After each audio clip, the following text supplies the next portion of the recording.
नमस्कार। आकाशवाणी जयपुर अजमेर से प्रस्तुत है प्रादेशिक समाचार।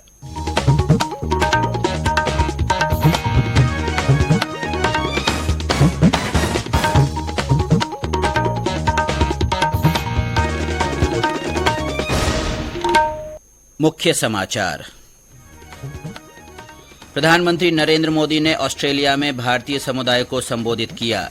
कहा, भारत विश्व का सबसे बड़ा प्रतिभा भंडार। यूपीएससी का सिविल सेवा परीक्षा परिणाम घोषित। इशिता किशोर पहले और गरिमा लोहिया दूसरे स्थान पर। भाजपा ने सूचना प्रौद्योगिकी विभाग पर बड़े घोटाले का आरोप लगाया। सीबीआई और ईडी से जांच की मांग। और प्रदेश के ज्यादातर हिस्से भीषण गर्मी और लू की चपेट में। पश्चिमी विक्षोभ के कारण अगले 2 दिन में तेज गर्मी से राहत के आसार।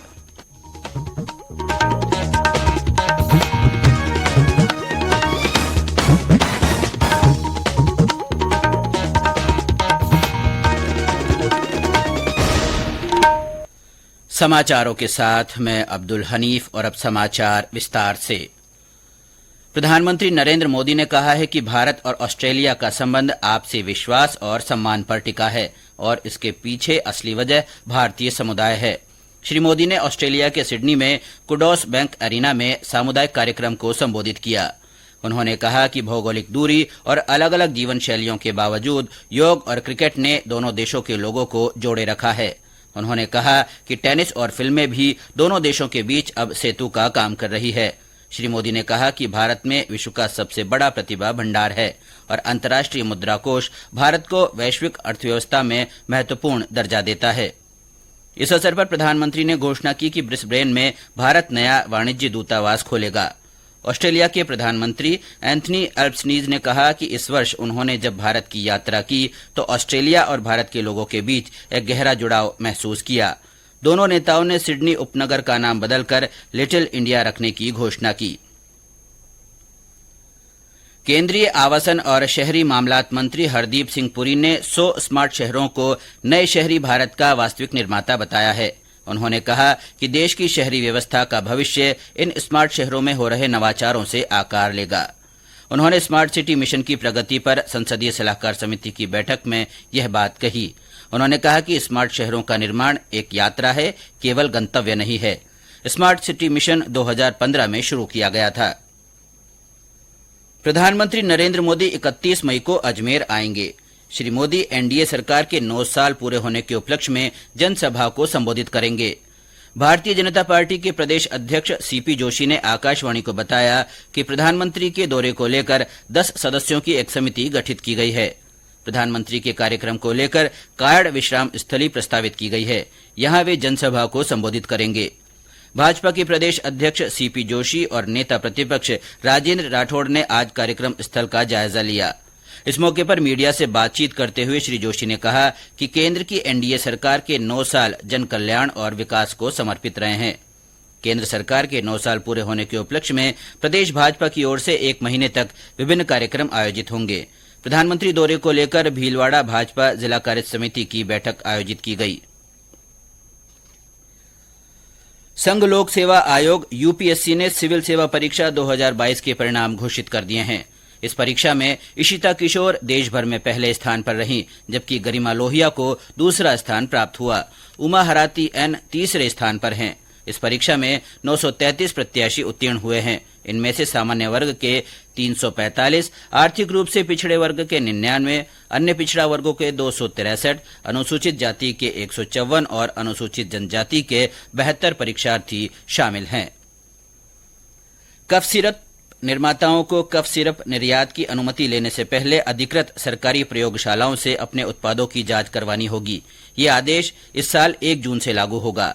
इस संबंध में कल वाणिज्य और उद्योग मंत्रालय के विदेश व्यापार महानिदेशालय ने एक अधिसूचना जारी की है। मुख्यमंत्री अशोक गहलोत आज डूंगरपुर जिले के दौरे पर रहे।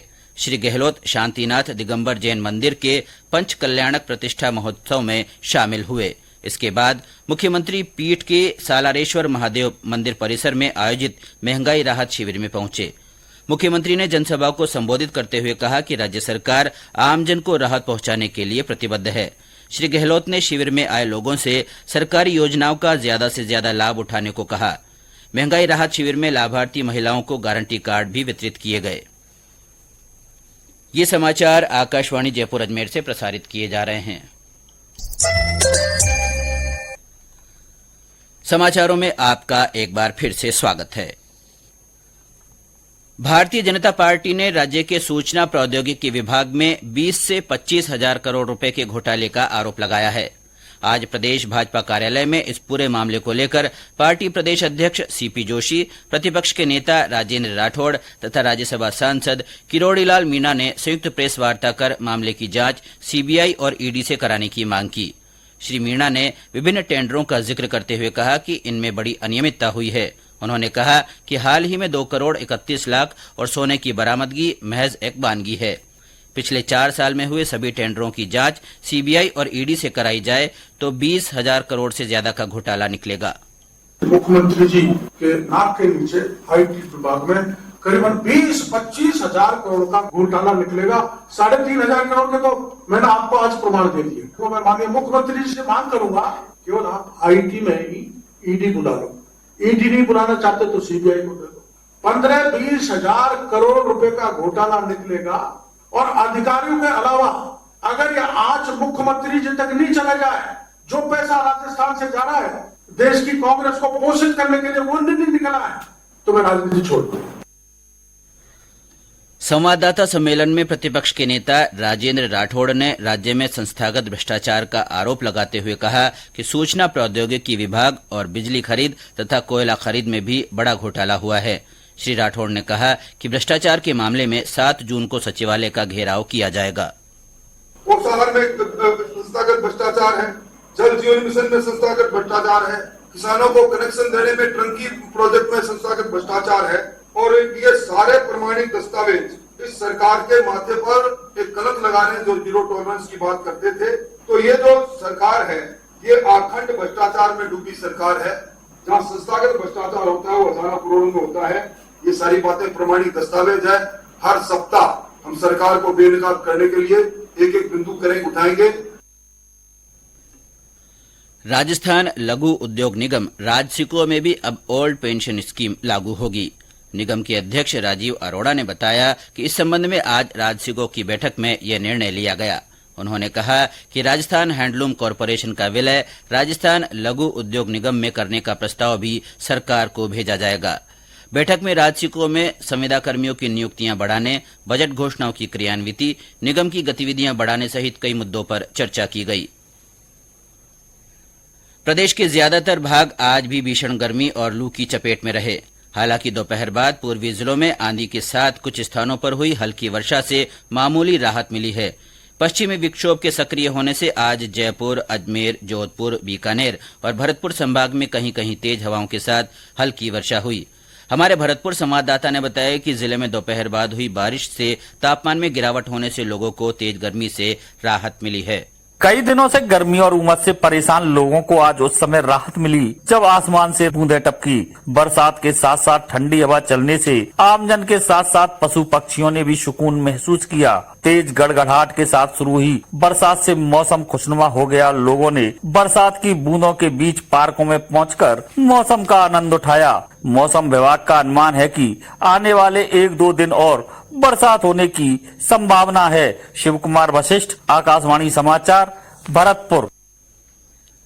मौसम केंद्र जयपुर के निदेशक राधेश्याम शर्मा ने बताया कि अगले 2 दिनों में पश्चिमी विक्षोभ के असर से उत्तरी पश्चिमी राजस्थान सहित पूर्वी इलाकों में मध्यम से तेज हवाएं चलने, वर्षा होने तथा बिजली गिरने की संभावना है। 24 मई से अगले 2-3 दिनों के दौरान उत्तर पश्चिमी राजस्थान सहित पूर्वी राजस्थान के कुछ भागों में मध्यम से तीव्र दर्जे की थंडरस्टॉर्म एक्टिविटी, साथ ही साथ डस्ट स्टॉर्म भी होने की संभावना है। इसके अलावा शेखावटी संभाग और आसपास के कुछ इलाकों में इस दौरान थंडरस्टॉर्म के साथ कहीं कहीं ओलावृष्टि होने की भी प्रबल संभावना है। हवा की यदि बात करें तो अचानक तेज हवाएं भी 50 से 60 किलोमीटर प्रति घंटा तक की 24-25 मई को इन स्थानों पर दर्ज की जा सकती है। तो अगले 24 घंटों बाद आंधी बारिश की गतिविधियों से अधिकतम तापमान में 2 से 3 डिग्री सेल्सियस की गिरावट होने और राज्य में चल रहे हीट वेव से राहत मिलने की प्रबल संभावना है। प्रदेश में आज कई जिलों में दिन का तापमान 42 डिग्री सेल्सियस से ऊपर दर्ज किया गया। बीती रात में भी तेज गर्मी का असर रहा और कुछ जिलों में न्यूनतम तापमान 30 डिग्री सेल्सियस से ऊपर मापा गया। बीकानेर में रात का पारा 32.4 डिग्री सेल्सियस मापा गया। करौली में 31.7, चूरू में न्यूनतम तापमान 31.6 डिग्री सेल्सियस रहा। दौसा में नेहरू युवा केंद्र की ओर से कैच द रेन अभियान का तीसरा चरण चलाया जा रहा है। डीवाईओ राकेश आलोरिया ने बताया कि इस अभियान के तहत बारिश के पानी को इकट्ठा कर उसका सदुपयोग करने के लिए लोगों को जागरूक किया जा रहा है। जिले के सैथल गांव में युवा मंडल की ओर से कैच द रेन क्विज प्रतियोगिता, निबंध प्रतियोगिता और शपथ ग्रहण कार्यक्रम आयोजित किए गए। श्रीगंगानगर में घमूड़वाली क्षेत्र में एक गांव में खेत में बनी डिग्गी में डूबने से 2 बच्चों की मृत्यु हो गई। हादसा उस वक्त हुआ जब ये बच्चे पानी पीने डिग्गी में उतरे और उनका पैर फिसल गया। जोधपुर जिले की 21 पंचायत समितियों में से 13 पंचायत समितियों के विकास अधिकारियों को आधार सीडिंग और मनरेगा में कार्य प्रगति के अनुसार काम नहीं करने पर कारण बताओ नोटिस जारी किया गया है। जिला परिषद के मुख्य कार्यकारी अधिकारी ने ग्राम पंचायतों में शून्य श्रम नियोजन होने पर विकास अधिकारियों से स्पष्टीकरण मांगा है। चित्तौड़गढ़ में देवस्थान विभाग की ओर से वरिष्ठ नागरिक तीर्थ यात्रा के तहत आज ऑनलाइन लॉटरी निकाली गई। लॉटरी में जिले के 900 बुजुर्गों को तीर्थ यात्रा पर जाने का मौका मिलेगा। इनमें से 810 यात्री रेल मार्ग से और 90 वरिष्ठ नागरिक हवाई यात्रा करेंगे। झालावाड़ में भी तीर्थ यात्रा योजना की लॉटरी निकाली गई, जिसमें 823 यात्रियों का चयन हुआ। यह तीर्थ यात्रा अगले महीने प्रस्तावित है। प्रधानमंत्री नरेंद्र मोदी इस महीने की 28 तारीख को आकाशवाणी के मन की बात कार्यक्रम में अपने विचार साझा करेंगे। ये इस मासिक रेडियो कार्यक्रम की 101वीं कड़ी होगी। प्रधानमंत्री ने कार्यक्रम के विषय में लोगों से अपने विचार भेजने को कहा है। और अब अंत में मुख्य समाचार एक बार फिर। प्रधानमंत्री नरेंद्र मोदी ने ऑस्ट्रेलिया में भारतीय समुदाय को संबोधित किया। श्री मोदी ने कहा, भारत विश्व का सबसे बड़ा प्रतिभा भंडार है। यूपीएससी का सिविल सेवा परीक्षा परिणाम घोषित हो गया है। इशिता किशोर को पहला और गरिमा लोहिया को दूसरा स्थान मिला है। भाजपा ने सूचना प्रौद्योगिकी विभाग पर बड़े घोटाले का आरोप लगाया है। सीबीआई और ईडी से जांच की मांग की है। और प्रदेश के ज्यादातर हिस्से भीषण गर्मी और लू की चपेट में रहे। पश्चिमी विक्षोभ के कारण अगले 2 दिन में तेज गर्मी से राहत के आसार हैं। इसके साथ ही प्रादेशिक समाचार बुलेटिन समाप्त हुआ। नमस्कार।